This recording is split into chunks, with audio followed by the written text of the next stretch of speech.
اصل میں یہ چاہتا ہوں کہ دیکھیں اگر یہ سوچیں آپ تھوڑا سا کہ اگر اللہ تعالیٰ ہمیں یہ کہیں کہ دیکھو تم اپنی زندگی کی نا سب سے بیسٹ نماز لے کے آؤ، اپنی زندگی کی سب سے وہ نماز لے کے آؤ خشوع خضوع والی، تو میں تمہاری ساری نمازیں ویسی کر دوں گا. اگر اللہ تعالیٰ ہمیں یہ آفر دے دے تو کتنے لوگ یہ کہہ سکتے ہیں کہ میری وہ جو بیسٹ نماز تھی نا وہ بھی اس قابل تھی کہ اللہ تعالیٰ کو پریزنٹ کی جا سکتی ہے. یعنی میری جو بیسٹ نماز زندگی کی جو میں نے کوئی بیسٹ نماز پڑھی ہے وہ بھی اس قابل تھی کہ وہ اللہ کے بارگاہ میں پیش کی جا سکے. یعنی ہمارا میں تو کہہ رہا ہوں کہ باقی تو چھوڑو ساری چیزیں. دوسری چیز میں آپ کو بتاؤں کہ اگر آپ انسٹنٹ خشوع چاہتے ہیں نا نماز کے اندر، تو میں کبھی کبھار سوچتا ہوں کہ یار آپ یہ سوچو کہ کس نماز میں آپ کی زندگی میں نا آپ نے بہت دل سے پڑھی ہے. وہ اکثر وہ نماز ہوگی جب آپ کو کوئی سخت حاجت تھی، یعنی اسپیشلی جب ایگزامز کا ٹائم آتا ہے. آپ کو یاد ہوگا ایگزام میں جب ہمیں پتا تھا کہ فیل ہونے لگے ہیں تو پھر جہاں نماز بچھاتے تھے اور اللہ تعالیٰ سے وہ گڑ گڑا کے دعائیں کرتے تھے، اللہ پاس کر دے، اللہ پاس کر دے.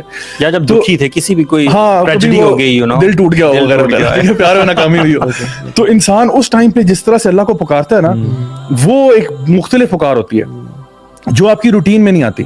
اب اس کے پیچھے اگر آپ انالیسس کریں تو ایک وجہ جو میں نے سمجھی ہے وہ یہ ہے کہ جب آپ کو اللہ تعالیٰ سے کچھ چاہیے ہوتا ہے نا شدت سے، تو آٹومیٹکلی آپ کی نماز کے اندر خشوع آ جاتا ہے، کیونکہ آپ اس جذبے سے پڑھتے ہو کہ یا اللہ پلیز دے دے. پھر آپ کے الحمدللہ رب العالمین میں آپ کے آنسو نکلیں گے کہ آپ کہو گے کہ یا اللہ بس مجھے تو دے دے کسی طریقے سے.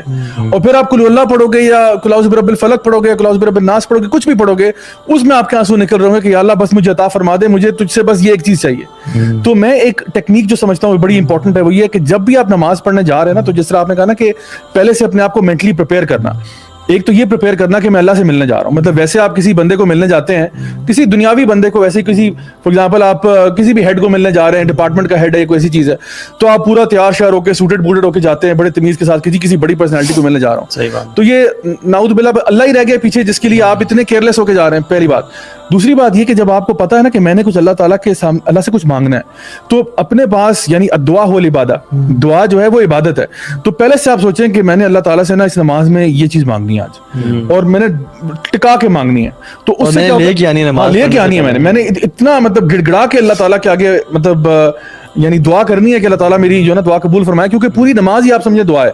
تو آپ اس نماز میں جب انٹر ہوتے ہیں نا تو پھر آپ کو جب پتا ہوگا نا کہ میں نے یہ چیز ڈیمانڈ کرنی ہے اللہ تعالیٰ سے، تو میں سمجھتا ہوں ایک طریقہ جو ہے نا خشوع حاصل کرنے کا وہ یہ ہے کہ کانشیسلی گو انٹو ایوری صلاح with kind of a vision اور اے ویو کہ میں نے یہ اللہ تعالیٰ سے اس دفعہ ڈیمانڈ کرنا ہے. سبھی لوگ تو نماز میں دعا کرنا اس کو مکروہ سمجھتے ہیں یا حرام سمجھتے ہیں. یا سبحان ربی الاعلیٰ سے ہم نے کوئی آگے چیز پڑھ لی تو میری نماز ہوئی ہے اور 3 دفعہ سے اوپر نہیں پڑھنا، اوپر نہیں پڑھنا، 14 دفعہ ہو گئی استغفر اللہ. اب کیا کریں گے؟ اب کیا اصل میں وہ ٹریڈیشنل نماز ہماری چلی آ رہی ہے نا، ہم نے زیادہ میں سمجھتا ہوں کلچرل ایک وہ ہمارے ساتھ چیز جڑی ہوئی ہے جو بہت سارے لوگ ایسے نماز پڑھتے ہیں. اصل میں وہ بات ہے نا کہ اگر ایک بندے نے بچپن سے لے کے آج تک قل اللہ احد ہی پڑھا ہے نا، تو وہ آج تک قل اللہ احد ہی پڑھ رہا ہے، وہ شاید کوئی اور صورت کو پڑھنے کا گناہ سمجھے گا یا ایٹ لیسٹ سمجھے گا کہ یہ طریقہ غلط ہے نماز کا. دیکھیں قائم علمی جو ہے نا، ہم سے میں خود ہی سمجھتا تھا پہلے جب دن میں نہیں تھا نا، سبحان ربی العظیم کے علاوہ تو کچھ پڑھنا نہیں ہے، جائز ہی نہیں ہے. اور اگر فضل میں ہے 5 times یا 7 times ہے، جب مجھے زیادہ علم آیا نا، تو اگر 4 times پڑھ لی میں نے اور امام نے بولے سب ملا اوئے یار اب میں نے 5 دفعہ پڑھی نہیں اور یہ آڈ ہوا نہیں، بیچ میں رہ گیا، تو میں بیچ میں کیا کروں گا میں؟ حالانکہ اصل میں یہ بات ہے نا کہ لوگ ہمیں بیکاز جب انسان کے پاس علم کم ہوتا ہے نا تو پھر وہ نا بیچارہ ایک ہی روٹین میں آ جاتا ہے. دیکھو ویسے میں آپ کو ایک چیز بتاتا ہوں، کوئی بھی چیز آپ لے لیں، کوئی بھی یہ عبادت کے ساتھ ہوتا ہے. مطلب کوئی بھی آپ ایکٹ لے لیں دنیا کا، after while when you do it نا آپ اس کے عادی ہو جاتے ہیں. ٹھیک ہے، آپ گاڑی چلاتے ہیں نا کچھ عرصے کے بعد آپ عادی ہوتے ہیں. جب آپ نے شروع میں گاڑی چلائی تھی نا، ہمارے کیس میں بائک چلایا تھا، ٹھیک ہے، تو شروع میں جب آپ بائک چلاتے ہیں نا تو آپ بڑے کانشیس ہوتے ہیں، یہاں کہیں ادھر نہ ہو جائے، کوئی ادھر نہ ہو جائے، کوئی گر نہ جائے، کوئی فلان ہو جائے. After a while it becomes part of your body, it becomes part of your system. آپ کی عادت ہو جاتی ہے کہ کون سی کرو پہ کتنا بینڈ کرنا ہے، کس سپیڈ پہ جانا ہے. آپ سوچ ہی نہیں رہے ہوتے، آپ کی سوچ کہیں اور ہوتی ہے. آپ بائک خود ہی چل رہا ہوتا ہے، گاڑی بھی آپ خود بخود چل رہی ہے، آپ کچھ اور سوچ رہے ہیں. وہ تو ایک تمہارے سب کانشیس مائنڈ میں ہے نا. کل جب میں نے خرم بھائی کے والد صاحب کو کی ڈیڈ باڈی کو اللہ تعالیٰ ان کی بخشش فرمائے، درجات بلند فرمائے، ہاتھ لگایا نا، میرا جسم کانپ گیا کہ یہ ڈیڈ انسان ہے اور یہ ڈیڈ باڈی ہے. اور میں نے کافی عرصے بعد کسی ڈیڈ باڈی کو ہاتھ لگایا اور اپنے سامنے دیکھا.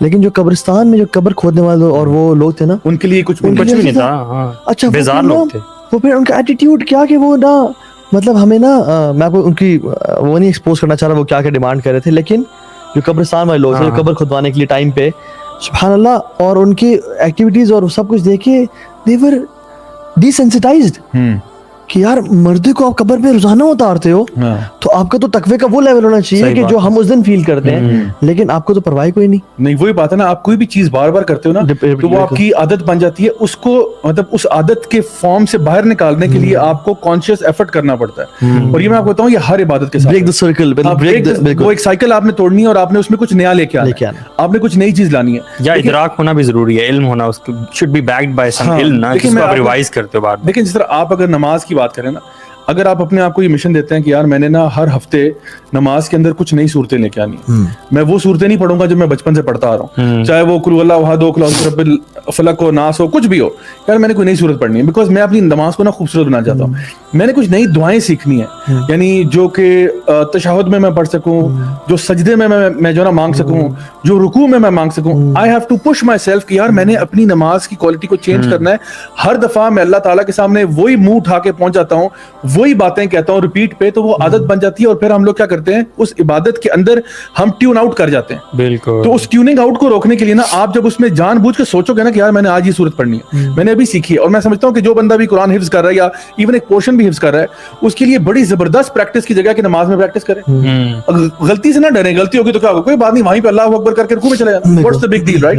2-3 آیتیں تو نکل ہی آئیں گی نا, تو ٹھیک ہے الحمدللہ کام ہو گیا. سو کوشش کرنی چاہیے کہ جب آپ اس مونوٹنی کو توڑو, جب تک آپ اس مونوٹنی کو نہیں توڑیں گے نا, آپ کے لیے نماز کے اندر خشوع حاصل کرنا بڑا مشکل ہو جائے گا, بیکاز آپ کے جسم, آپ کا دماغ یہ بالکل اس پورے پروسیس کا عادی ہو چکا ہے, اور پھر ہم اس کو بڑا ہلکا لے رہے ہوتے ہیں. حالانکہ نبی کریم صلی اللہ علیہ وسلم کی آنکھوں کی ٹھنڈک نماز تھی, یعنی پورے دن میں جب آپ ایگزاسٹ ہو گئے ہیں, آپ تھک گئے ہیں, آپ چکنا چور ہو چکے ہیں, آپ نماز پڑھتے ہیں اور آپ ریلیکس ہو جاتے ہیں.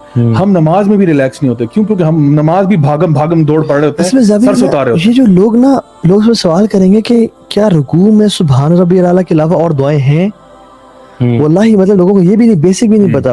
میں نے حدیث پڑھی, اس میں اللہ کے صلی اللہ علیہ وسلم کے الا انی نہیکم ان اقرأ القرآن راکعا او ساجدا, میں نے تمہیں منع کیا قرآن پڑھنے سے رکوع کی حالت میں یا سجدے کی حالت میں. اور پھر رکوع میں کیا کرو, فعظموا فیہ رب جل وعلا, اپنے رب کی نا عظمت اور کبریائی بڑائی بیان کرو.